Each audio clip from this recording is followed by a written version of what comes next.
बुंदेलखंड में सिंचाई के संसाधनों की कमी के कारण ज्यादातर किसान मसूर की खेती करते हैं। सागर जिले भर की बात करें तो मौजूदा रबी सीजन में यहां पर करीब 25,000 हेक्टेयर से अधिक रकबे पर मसूर की खेती की गई है। लेकिन इस सीजन में फसल पर रस्ट नामक बीमारी का खतरा मंडरा रहा है। इस बीमारी में मसूर की फसल के पत्तों पर छोटे छोटे से लाल धब्बे आ जाते हैं। फिर पौधा धीरे धीरे करके सूखने लगता है और पूरे खेत को अपनी चपेट में ले लेता है। पिछले साल भी मसूर की फसल बर्बाद हो गई थी और किसानों के लिए काफी नुकसान झेलना पड़ा था।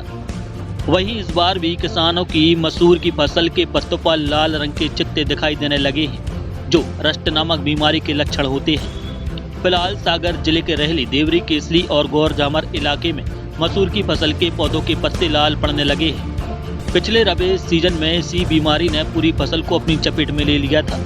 इस बार भी इसी बीमारी ने फिर से फसल पर धावा बोला है। अगर इस रोग से छुटकारा नहीं मिला तो फसल पूरी तरह बर्बाद हो जाएगी।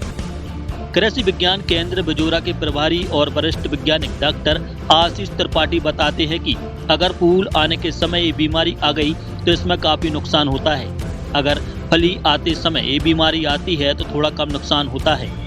फिलहाल कहीं कहीं मसूर की फसल में रस्ट के लक्षण दिखाई देने लगे हैं, लेकिन अभी किसान भाई इसका उपचार कर सकते हैं। और विगत वर्ष भी हमारे यहाँ मसूर में रस्ट नामक बीमारी आई थी। इस बीमारी में जैसा आप देख रहे हैं, पत्तियों पे छोटे छोटे लाल रंग के धब्बे बनते हैं और बाद में पूरी पत्ती ऐसी झुलस जाती है।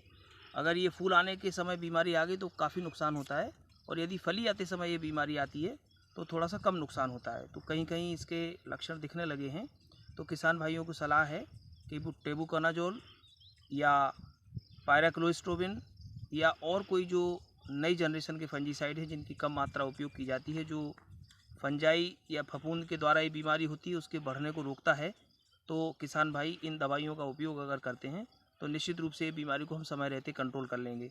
और यदि समय रहते हमने कंट्रोल नहीं किया तो इससे काफ़ी नुकसान, माने 50-60% तक इससे नुकसान की संभावना बन जाती। कई बार तो पूरी की पूरी फसल हमारी सूख जाती है। और ये जो बीमारी है, जो हमारा नर्मदा कछार क्षेत्र है, नर्मदा वैली है, उसमें ज़्यादा आती है। तो ये हमारे सागर का जो ये देवरी, गौर-झामर, इधर भी इसका काफ़ी प्रकोप पिछले विगत वर्ष हुआ था। तो किसान भाई सुरक्षात्मक रूप में फफूंदनाशी का स्प्रे करें, जिससे ये बीमारी से हम निजात पा सकें।